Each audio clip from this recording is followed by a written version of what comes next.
Hi friends! This is DaintyTank. Thank you for joining me. Welcome back to Fatal 12. This is part 29 in the series because we decided to pick the longest Yuri in all of creation.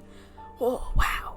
Remember when I was doing this on Fridays? Like, that was just nuts to think back that far. It had like 4 Fridays, and it was like, yeah, part 4! And I'm like, part 29 in the trilogy series, extended cut director's edition. Anyways, poke to see all the rest of them. And we're gonna keep going because we just found a bombshell moment here by learning from Miharu that she was the old survivor of divine selection. For somehow she was able to be that during baby time. I don't know. I don't understand it. But she, by doing the unaliving, which never do, don't. Trevor Project link down below, always, for tough episodes. Because of that, it kicked off divine selection again for this round. But, you know, on one hand, like, it's really sad and tragic that she's had to deal with this, and it's probably why she has so many issues with suicidal thoughts here. On the other hand, had she not done that at that time, Rinka would not have been a participant. So, Rinka wouldn't be a participant and Naomi would be dead. Again. So, let's get into things. There's a lot to go forward with. Here we go. Fisher. Woo! I opened up the cafe sometime after 7. I feel pretty bad about it considering I saw a number of the regulars pass by while getting the place ready. It's hard to call this place everyone's second home with my schedule, but I just don't have it in me to completely close up. I'm willing to admit that this might not be the best approach. But so long as my grand gives me the okay, I want to ensure the store remains open as much as possible. Okay. Feels like I have gotten used to being exhausted now. It's the first thought to enter my head when I lay down after taking a shower. Miharu. My mind jumps to Miharu immediately after, however. More specifically, the expression of hers as she left. Oh! Hold on, we're gonna save here. Save the data! Woo! Okay, my thought is to get in touch with her. Because leaving her alone, probably not for the best, seeing as we found how we found things out last time. So, yeah, I'm just gonna go for it. Get in touch with her. Yeah, I can't just sit here after seeing that. Yep. She may be staying with family, but she's still alone, in a way. No one in her own home is truly there for her. She might be beating herself up as I sit here and think. I'd much rather hear her voice right now, so I opt to call rather than text her. She answers before the first ring ends. Hey! Hi.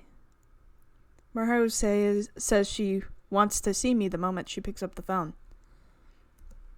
We decide to meet by Zuji Joji Temple, the very same place we brought Sophia. This looks a little different than where you brought Sophia, but it's very pretty. Also, didn't you say that was way out of the way? Okay. Tokyo Tower shines as brightly as ever. I'm not sure why she chose this place, but there's no denying that pleasant scenery can cleanse the heart. This place definitely fits the bill. You are so cute! That's a new outfit! Oh, look at your girl, showing up. Sorry to make you wait, Rinka. Not to mention asking you out at this time of night. It's fine. I was worried about you, so I'd much rather talk to you face to face. Miharu was wearing casual attire, much like me. Chances are we'd be stopped by police if we were out in our school uniforms at this hour. Yeah, and why would you want to wear your school uniform? Your outfit does look really cute on you, Rinka, though. Granted, one could easily assume we were delinquents, being out this late with no proper excuse. I regret letting my emotions get the better of me earlier, especially what I said to Naomi. You don't need to worry about that. Naomi doesn't hold it against you. Thanks, Rinka. Miharu stares into my eyes as she whispers my name. I feel a strange relief knowing that she's here with me.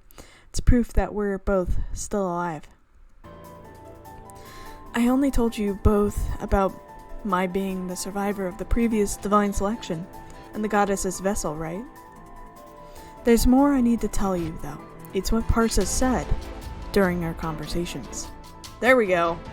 Need to know more. You literally have all of the insight right now, Miharu.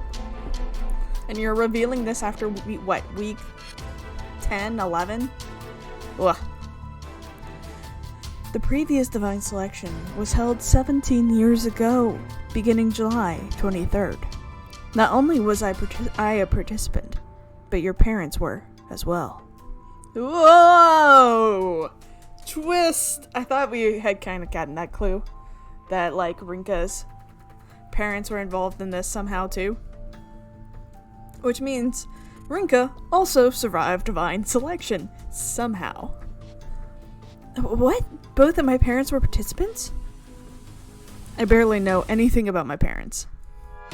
And it turns out that they were participants in divine selection, much like myself. I'd say it was surprising, but I'm more concerned about how to process this revelation in the first place. Hold on a minute. Both of my parents were participants, along with you? But that doesn't end up. Miharu's birthday is later on in the year. December 12th, to be precise. Noticing my confusion, Miharu goes on to clarify. Oh no. I actually took a year off while in middle school, so that makes me a year older than you and Mal. Oh. Whoa, you're older than us? Good job, Rinka. Sorry if I'm making trouble processing all this. Do my best to organize my thoughts real quick. Both of my parents were divine selection participants in the past. Miharu was a participant then as well, but it turns out she's 1 year older than me. That would make her 7 months old at the time. Following that line of thought, come to a certain revelation. So, I was born during the previous selection.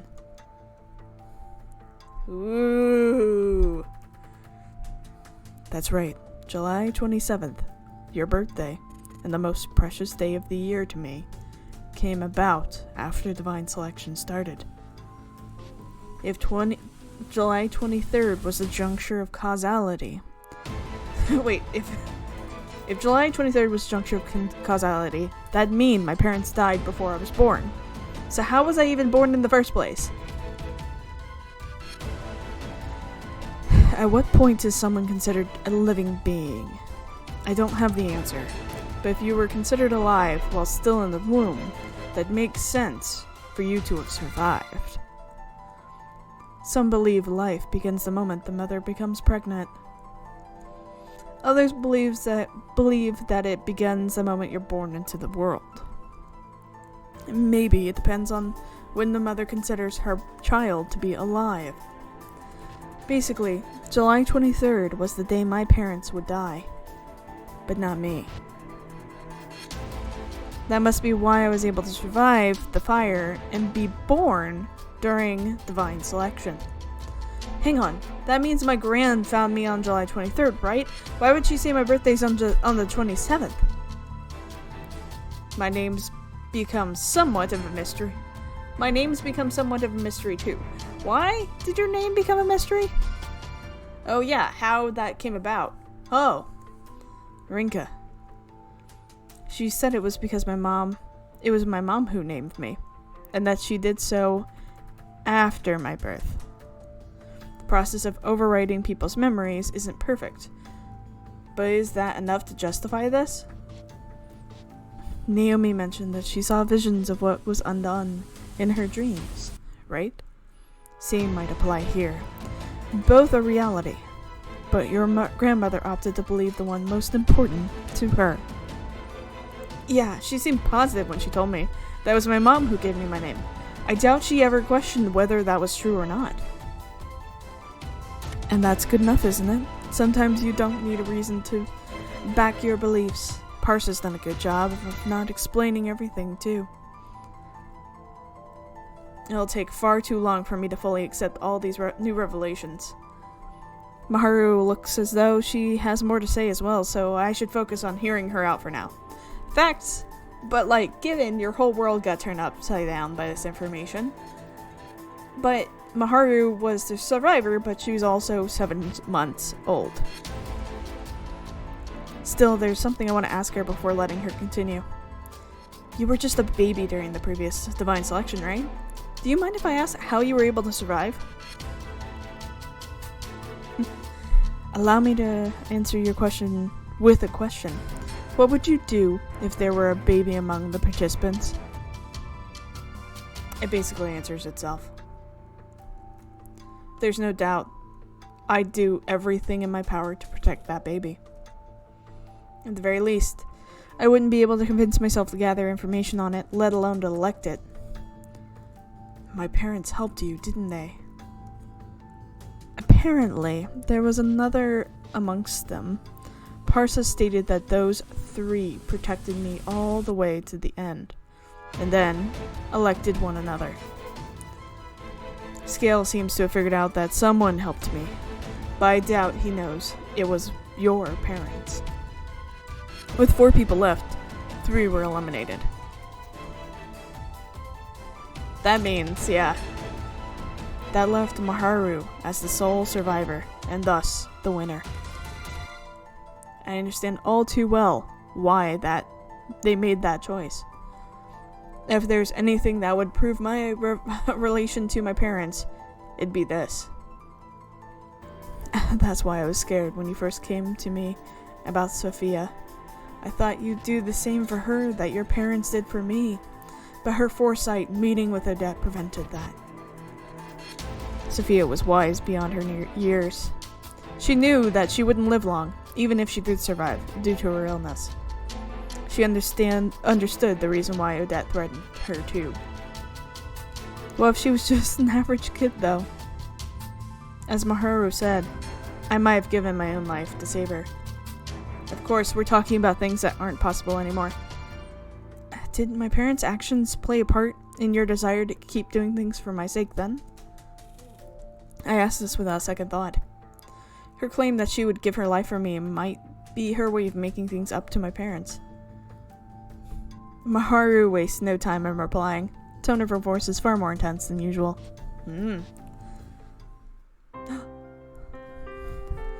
No, Rinka. In fact, that misunderstanding is the one thing I feared, more than you coming to hate me after I had revealed all this.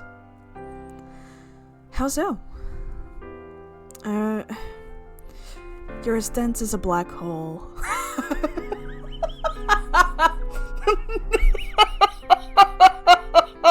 I'm sorry. That's the best way of putting that. You're as dense as a black hole. Okay, we're here. Whew. She covers her face with one hand, and her voice somewhat distressed. I can only assume there's something else she meant to get across.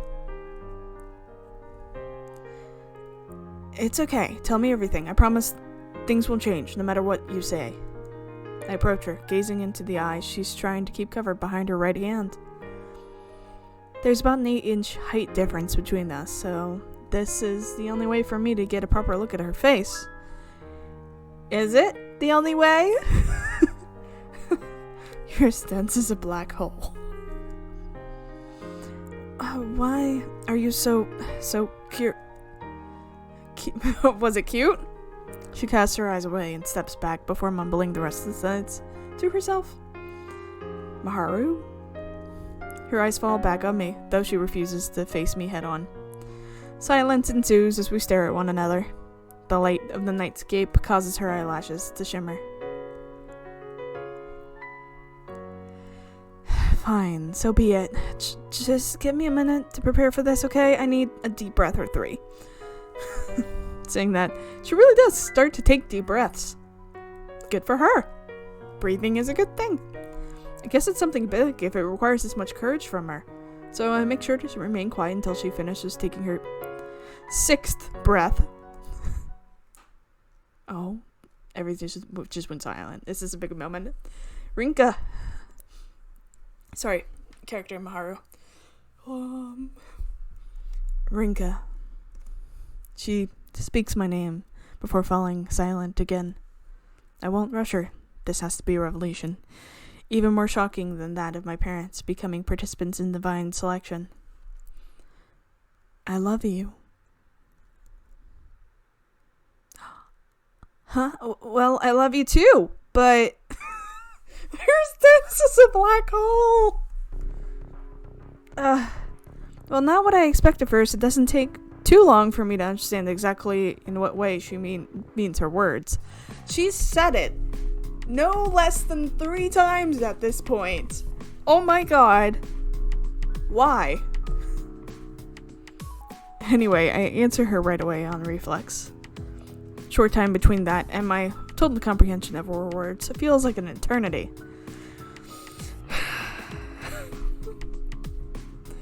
I mean, I'm glad that it's finally across. Like, we gotta take solace in that happened, finally. We're in a nice place at night with no one else around. She had to find the courage to say that, what would otherwise be a simple saying between friends. We spent so much time together discussing divine selection, a matter of life and death, that I figured she just wanted to be more direct for once. Knowing her, I figured she'd said it that way on purpose. But now it all makes sense. She never ever meant it the way I thought she did. No, she didn't. Can't believe how dense I've been. No wonder she made that black hole comment. You just figured this out. Oh my god. Hi guys, this is DaintyTank's part 29 of this series. I record 45 minutes every time. I can do math. 45 times 29. I can't do math. Anyways, that's a lot of time. One second. I looked it up. It's 21.75 hours. That's how long. That's it. Oh my god. Oh my god. Okay, we're back. Okay, here we go. That face! Hold on. Assuming I'm understanding the situation, then I'm the one who isn't ready for this. Her face is so delightful. Oh my god. I mean, we're both girls, you know. Oh, and you just turned her down with that. That's irrelevant. Perhaps now you'll realize how hard I've been trying to appeal to you all this time. Let me say it once more. I love you, Rinka. Not as a friend, but as a woman. I love the expressions you make. I love the gold streaks in your beautiful hair. I love your soft skin. I love that you're short, because it only makes you cuter. Not to mention your complete lack of fashion sense. I love how kind you are, and how much of a busybody you can be. I love how intense you can be, as well as how reckless. I love absolutely everything about you, Rinka.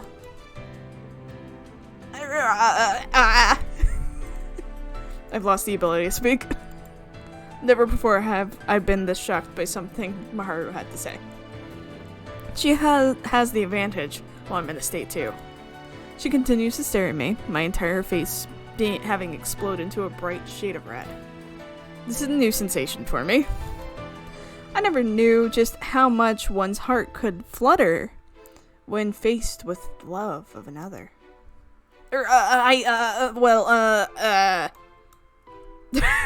She glances around, all around my surroundings in a panic search for words. Desperately need help, but there's no one around.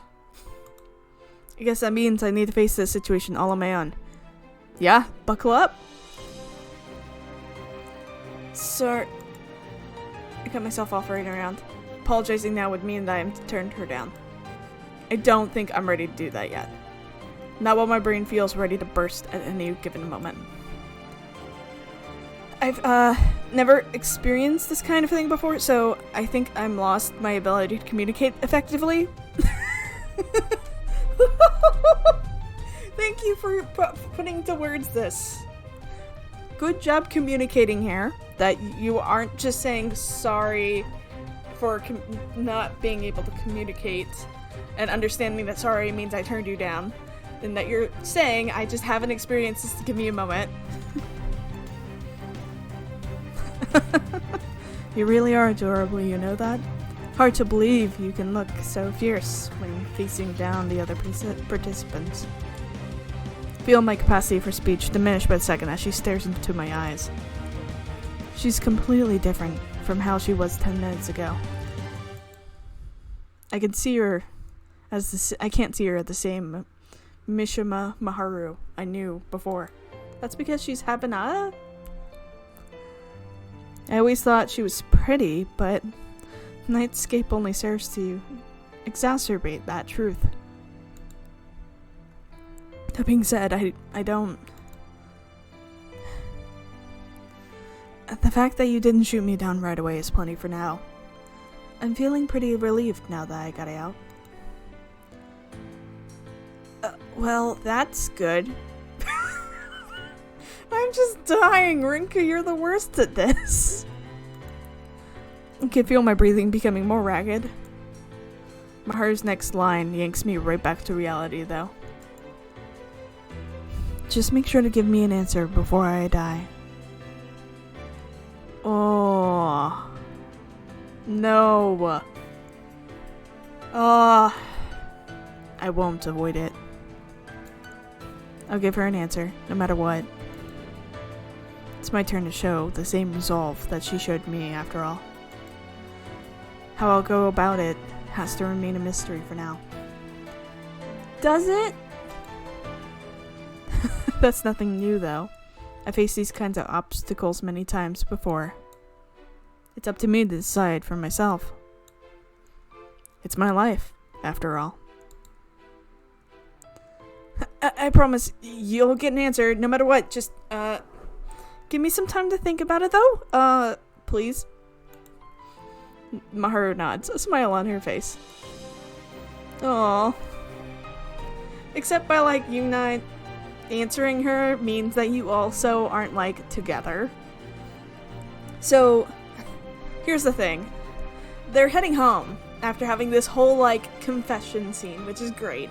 But, like, if Rinka had, like, at all thought or considered this and said yes here, would Miharu's regret have changed from being about Rinka to something else because she will have been with Rinka? Will it have changed to a point where the others don't have her card anymore? Because we've seen that with you. Would it have inadvertently saved her from scale? Anyways, that's just my thoughts. We head home next. While I may have brought myself some time to give her an answer, our walk back is awkward considering we're alone together. Yeah, but like, who's making it awkward here, Rinka? It's you. Oh my god. Can't say I slept particularly well last night. My heart was racing even when I went to bed. Part of me even entertained the thought that everything else I'd come to see and learn during Divine Selection wouldn't hold a candle to this. Maybe that's true, though. I mean, it makes sense depending on one's viewpoint of how the human heart works. Even at school, I'm unable to keep my mind off it. Miharu and Mao get there before me, so make a point to give them a cheery greeting to try and switch gears. Morning. Sup, Rini? You're a bit later than usual today. Really? Morning, Rinka. Wink, wink, nod, nod. Hey, Miharu. Awesome to see you. I love the blush. There's nothing different about Miharu today. She speaks to me like she always does, but it leaves me flustered. You'd think nothing happened last night, judging by her attitude. That's because nothing did for her. She's always loved you, and she's always told you that she loves you. It's you who doesn't understand it. Oh, the problem is you, Rinka. The problem is you. Ah.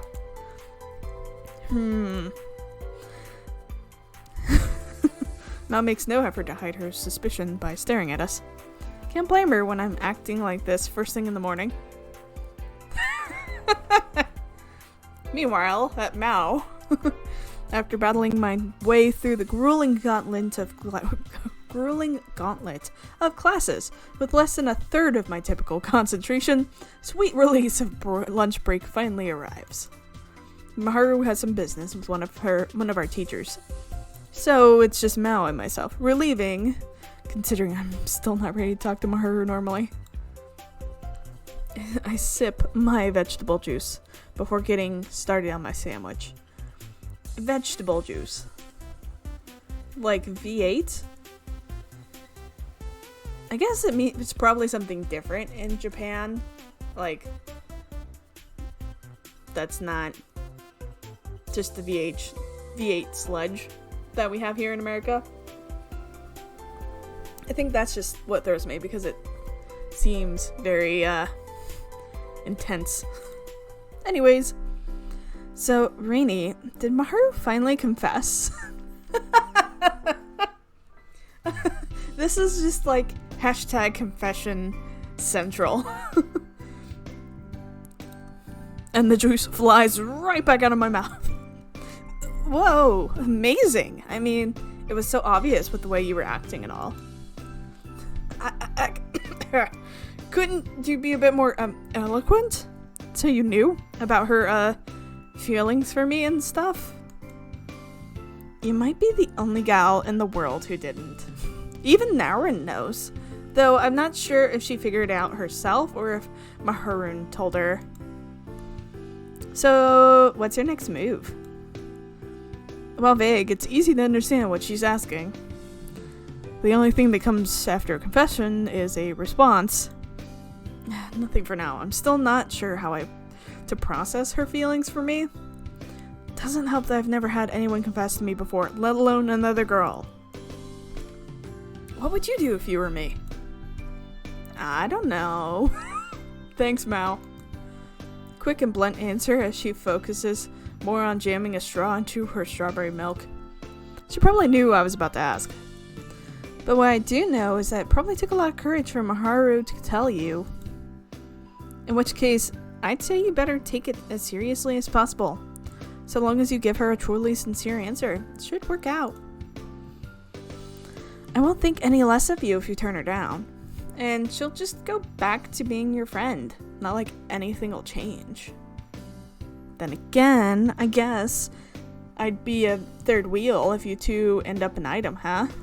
Might just go to Naurin for company then. Hearing Mao rumble on helps to cheer me up a bit. She said maybe I don't need to worry about that too much. I mean, I'll still take it seriously. I just won't worry about my answer affecting our relationship. I mean, yeah, sure. I just... Your answer is going to affect your friendship. That's kind of how that goes. I'm sorry, friend. It happens. Actually, wouldn't it change if I say yes? I guess we'd be more than friends? How does relationship? She is so dense. Still. we'd be girlfriends, right? That's how that works. A number of questions come to mind, but I do my best to push them aside and focus on the fact that we'll still be friends regardless. I honestly thought love was just something you'd see on TV and in manga.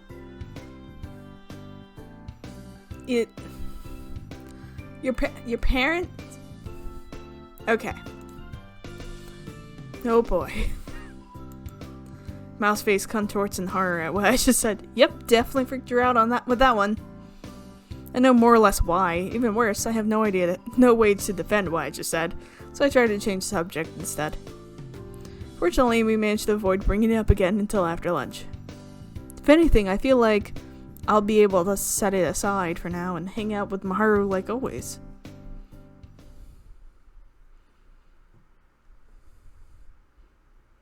Whew.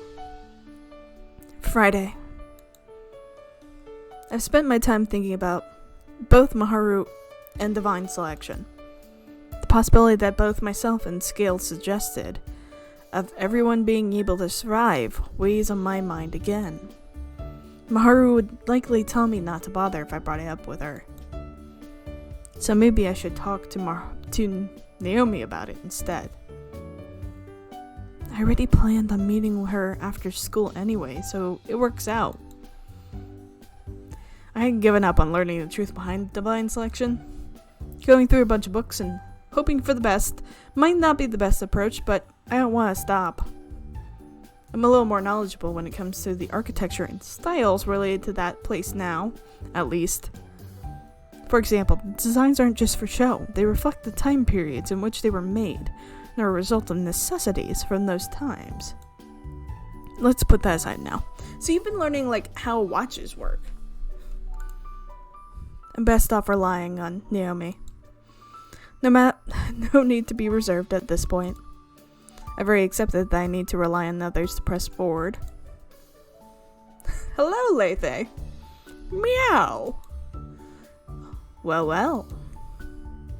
Seems like Lethe snuck into my bed while I wasn't paying attention. That serves as a reminder I should probably change my sheets, what with summer fast approaching. Oh. Hey, pardon me. Oh, come on, it's just us, remember? I laugh when I remember that we've had a similar exchange regarding politeness upon entry before. Naomi doesn't know about Miharu confessing to me. Mao said she's aware of Miharu's feelings for me, but I feel it's best not to bring it up with everyone. Why not? Naomi's probably like, she's scary, but please. Mao caught on without me saying anything, so I'll chalk that one up to simple accident. No. Plan for today is to go through some more books for an hour, and then open up the store. Just as we moved over to our table and tossed a bunch of books and notepads on it, Naomi hits me with a surprising question. There we go. So, have you made your decision yet? My decision? What are you talking about? Is something the matter? You said it'd be best to create a situation where none of us can elect one another, so I was wondering if you decided to speak with Scale or not. A wave of relief washes over me. I nearly panicked over the possibility of her having realized the situation with Miharu. I've already decided on my path going forward. I haven't told her about my parents either. Miharu's likely to tell her soon enough. Knowing that, she might be a bit confused by my statement. That's the answer I've reached, though. Nothing will change it. I felt a real connection with my parents when Miharu told me about them.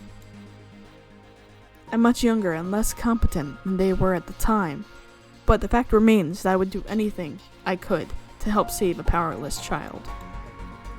That fundamental desire serves as a link between us.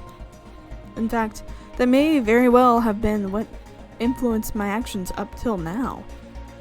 In other words, I've been acting on instinct.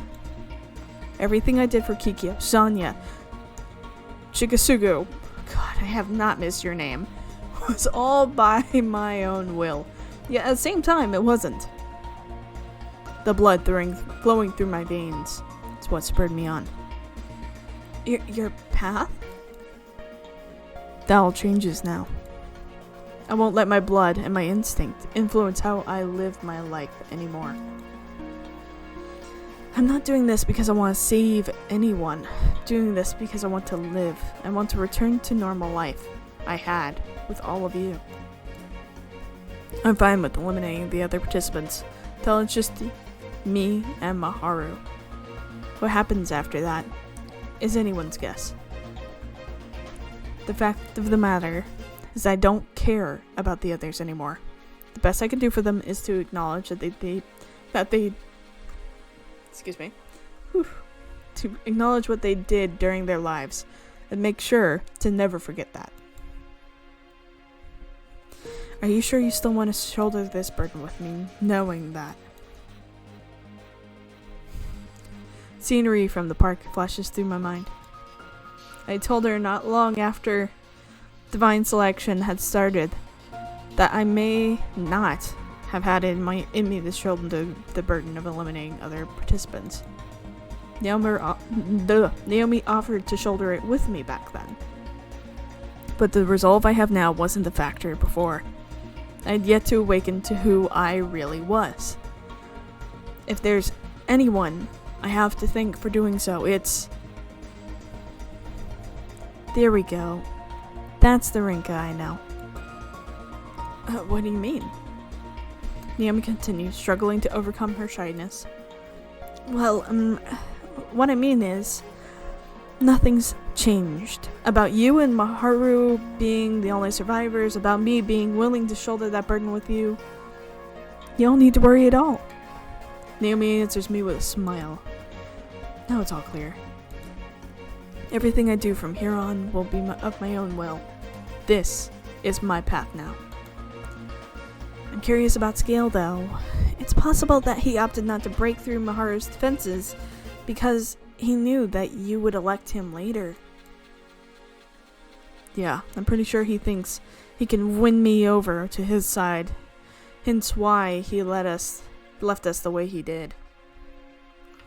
Ooh. It's entirely possible that I would have taken his suggestion to heart before Miharu's confession, too. It's far easier to think about ways for everyone to survive. Looking back, that's basically turning my eyes away from reality. He's likely to pull something soon, as his response to Miharu's admission. At the very least, he'll be looking to delay his inevitable election. Just as Naomi finishes her sentence, a convenient phone rings. Not my cell phone, the store's landline. All inquiries regarding orders and supplies go straight to my grand now. This isn't a place that requires reservations, so it's rare for that phone to ring at all. Knowing that, I prepare myself before picking up. Good evening. Thank you for contacting Lighthouse. Good evening yourself. It's your good pal Scale Jones. I still haven't looked up your cell number, so I settled for this. I make eye contact with Naomi when I hear his voice. No doubt she's realized it's him too. There's something disturbing about what he said, though. The way he said it implies that he could find information pertaining to me whenever he wanted. I'd like to talk things out, just the two of us, if possible. No need to worry. It's only regarding divine selection. I know a bar called Milk Crown nearby. Would you mind meeting me there around 8? He didn't even expect me to decline. Once I agree, he shares the bar's location. Turns out it's not too far at all. I can walk there without issue. I look forward to seeing you. The call lasts a mere 2 minutes. Did things work out? Sounds like he wants to talk. Probably thinks I'm the easier target since Miharu won't hear him out. But that's fine. I'll make my way over later. Naomi looks concerned at first, but nods in agreement a moment later. Nice. Ooh. Here we go. Okay, before we get into this, I think we're gonna end it here today. It's been a lot. I'm so excited to see what happens. I don't know what Scale's got in mind. Also, we gotta remember Alan's out there and Federico is too. For some reason, Federico's out there. Don't know what's happening with those two. So, we're gonna leave it here. I hope you're enjoying all this. Let me know down below what you think about Miharu's confession and the obvious denseness that is this oblivious woman. Love your comments. And I love you all. And I'll see you next time. Bye!